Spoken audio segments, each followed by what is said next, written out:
Welcome to everyone for tuning in and watching this. This is Tim Hoven. My website is timhoven.com. That takes you right to my Substack. And today we are very lucky. We've got Maggie Braun from KICLEI, Canada.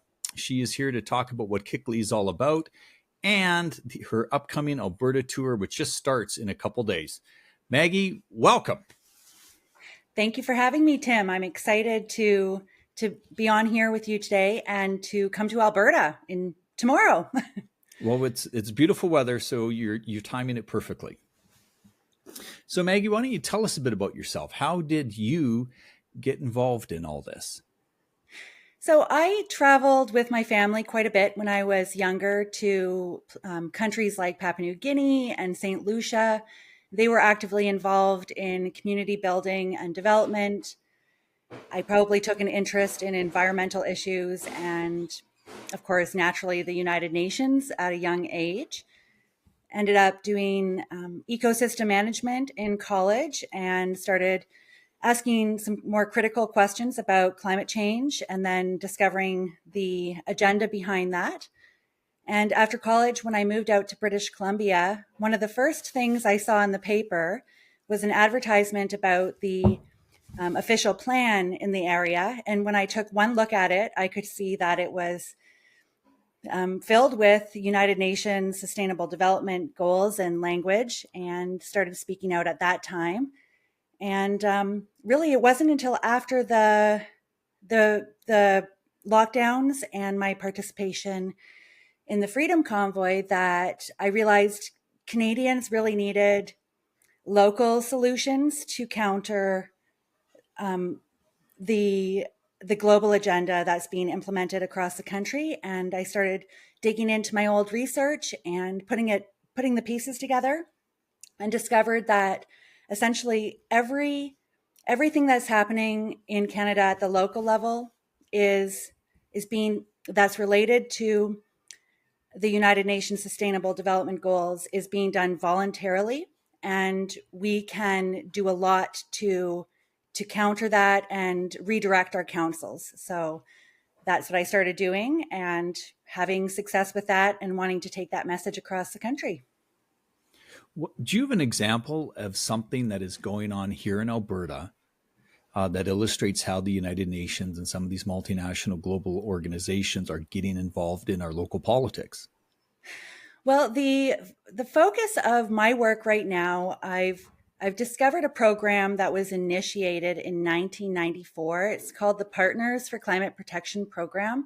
It's administered by the Federation of Canadian Municipalities in partnership with KICLEI, the International Council on Local Environmental Initiatives. And they have about 25 of your Albertan municipalities signed up for the program. And this is a climate change action plan program that I'll be discussing on the tour.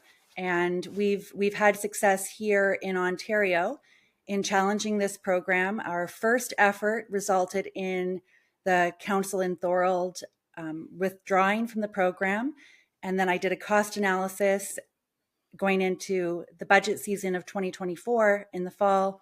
And our first attempt to have the program reviewed by a local council was accepted, our recommendation, and they will be reviewing it. So 2 Canadian first in histories and just our first attempt at this. So I'm really excited to kind of share these strategies in Alberta so we can uproot, I would say, one of the most impactful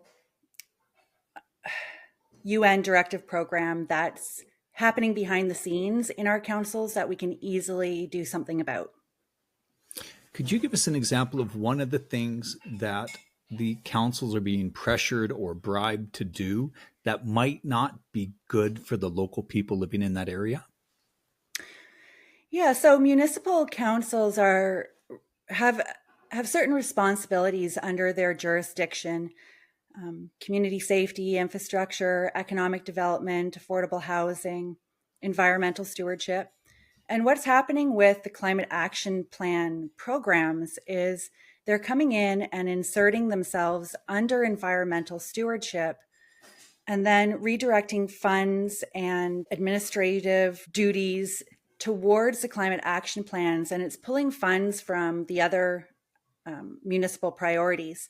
So we start to see our community programs being, their funding being cut, or, these big expenses towards green municipal fleets, or active transportation, or 15-minute city models in rural towns and cities. So it's really a matter of redirecting the local councils to recognize that these programs are adopted voluntarily, and they're being told from someone, the staff or the international lobbyists, that by adopting them, they're going to assist with the Paris Accord, or the federal legislation towards net zero, or Albertan provincial legislation about the environment. But when we actually look at all of those agreements and acts, none of them are binding on the municipality. So it's a matter of providing information to the councils, because the people just haven't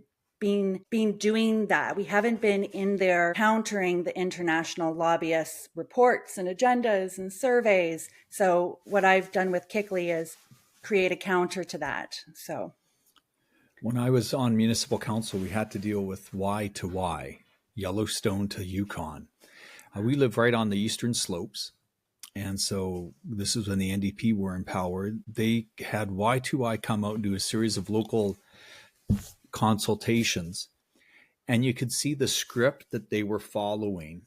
And when I attended this meeting in Caroline, you could see the script, and they deliberately said things to provoke some of these gentlemen in the room to get them angry. And as soon as they were angry, these people made a big scene about how threatened they are, and you're threatening my life. And they stormed out of the room after they looked at each other and got that verbal approval. Yeah, now it's time to act.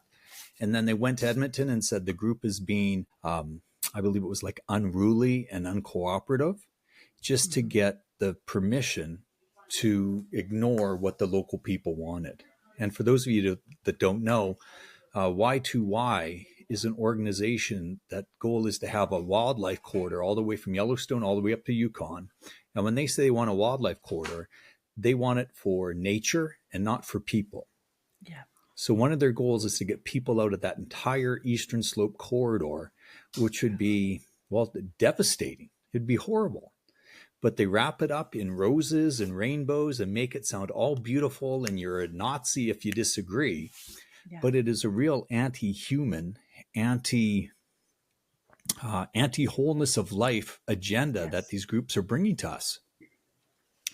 When we look at the origin of sustainable development, where did that term come from?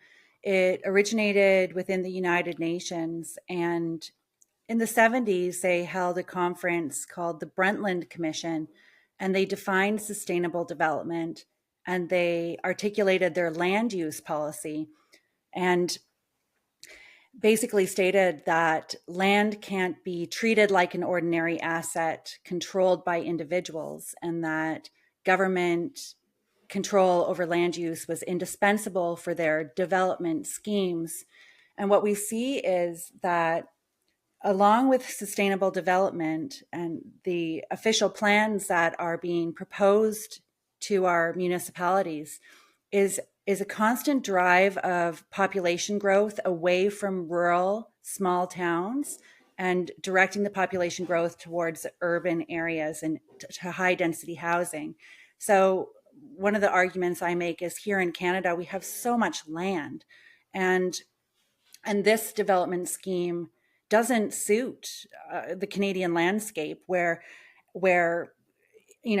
as a matter of national security, we want to populate the country and the rural regions and to spread out. And we have all this land. I think 89% of it is completely uninhabited already, and yet they want to drive us further off the land, and they sneak all of these policies in front of the councils bit by bit, and the long-term effect is the devastation of small towns and rural communities. So tell us more about your organization, KICLEI.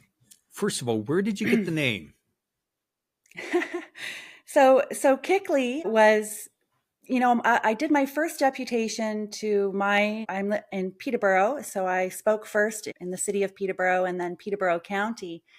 And it was the first time anyone had heard of KICLEI in the broader Canadian sphere. And my friend who is from here, she just one day, a few days after my first deputation, she sent me the logo with KICLEI, and I can show you on my back here. KICLEI. Okay, we could see it. So we took KICLEI's logo and we put a K in front of it because we want to kick the International Council out of local environmental initiatives. And we want to have some fun with this too. We found something that can work for one thing. And what's really happened is KICLEI kind of took on, it always has taken on a spirit of its own. And it just keeps moving all across the country and inspiring people to act within their councils and to perpetuate and share the knowledge that I'm researching and putting together in reports and deputation scripts. And so the idea of the kicking is we're kicking it from one municipality to another and expecting people to see this information and take it from there and do what they can with it and kick it over all across the country. So it's kind of a bit of a game idea that we're going to have, instead of being all serious all the time about this, let's focus in on something that works and have some fun with it and have some wins in our councils across the country and give the people back their power and inspire local councils to step up and lead this country, because we're lacking leadership in our country at the federal level for sure. So we want to inspire local councils that they hold a sacred position and that they can make decisions. They're the only ones who can make decisions in that council regarding these policies. And it's not up to the staff. It's not up to the consultant. It's up to them whether to approve or disapprove these policies. And we want to inspire them to step up and be the leaders that Canada needs them to be today. I would agree with you. There is definitely a lack of leadership at all levels of government in Canada. So your Alberta tour starts tomorrow. You said, tell us more about it. Do you know, where are you speaking? When are you speaking? So I'll fly in tomorrow, and then on the 14th. That's Monday for everyone watching Monday. us. Thank you. On Tuesday, the 14th, I'm doing a strategy workshop. So there's a registration for that. And bringing together about 30 people and teaching them civic engagement strategies that follow the KICLEI strategy. So we'll go over the KICLEI report. We'll brainstorm how to make that report a made in Alberta KICLEI report. So I'm sure I've missed a few things, and just spending time hearing what the group's concerns are, we can really localize the report that I will give to Alberta when we're completed this tour. And then I want to teach them how to take local, relevant, current issues that they see in their newspaper or on their local council and turn that into reports to their council about their concerns, deputation presentations that they can do to their councils regarding that, petitions, open letters, press releases. I want to show them how to make all those tools and just solidify in their mind the many different tools that are available to us, and when and how to use each one and how to create those in a professional way. So that'll be the workshop. And then we'll go to Sylvan Lake, where you are, and that will be on the 15th from 7 to 9, if you want to give a bit more details on that. It's at the Next Source Center in Sylvan Lake from 7 till 9. And the tickets are available $10 in advance at riseupalberta.com and $15 at the door for that event. Perfect. And then on the 16th, I'm going over to Castor, Alberta. And this is a small town, I think 800 people. But I really want to do an example of these presentations in a small town, because Canada is made up of mainly rural, small towns and townships, geographically speaking. So I hope to inspire small towns like Castor to be empowered to know that they can watch their agendas. Anything that's related to UN SDGs are voluntary, and that they can professionally speak out against those and Maggie, what's an mobilize. SDG? Sustainable development goal, or anything related to net zero by 2050 should be watchwords on the agenda. And so over in Castor, I'm really looking forward to that. Ron Clark is organizing that. We've met at different events related to the Freedom Convoy, and he's been speaking out in his council. So I'm looking forward to speaking alongside him and inspiring his small town to protect their geographical region from the implementation of any UN SDGs that aren't in alignment with their community's priorities and preferences. And then over back to Calgary on the 19th for a large city gathering. And I hope to present the Made in Alberta KICLEI report after having that wonderful workshop and learning more from everyone as I travel. I have a feeling we're going to have a really great report that will be the basis of a KICLEI campaign in Alberta. And like I said, there's 25 municipalities directly impacted by the Partners for Climate Protection program and the climate action plans related to it. I'm sure we'll find a lot more because consultants can do this plan, NGOs can do this plan. So we'll teach people across the province what to watch for and how to effectively challenge them. Wonderful. It sounds like it's going to be an exciting week. Yeah. So what's the one thing that you want people who attend these sessions to leave with? If you could put one idea in their head that's going to stick with them and change them, what is that? I want them to leave with hope and genuine hope. Just the knowledge that despite what is happening on the international stage or the federal circus or whatever's happening at the provincial level, even, that they have the ability to organize even just a small core group within their municipality that can effectively launch campaigns and keep the local council in check, especially when it comes down to the direct implementation of these voluntary frameworks. And I want to, going back to the hope, have them realize that all of these directives are completely voluntary, are non-binding. This isn't being enforced on us. It's being adopted without public pushback, and that we can push back in a way that's calm and diplomatic. We don't need to stoop to their level. We can keep that true Canadian spirit in our advocacy. And that's how we're going to win this. So I hope to share with them the spirit of KICLEI and that winning approach that we're having results with. Awesome. So if people want to find more information about you and KICLEI, where should they go? Besides the tour events coming up this upcoming week, where should they go online to find more information? Absolutely. All across Canada. And if you can't make it to the events in Alberta, go to KICLEI.ca.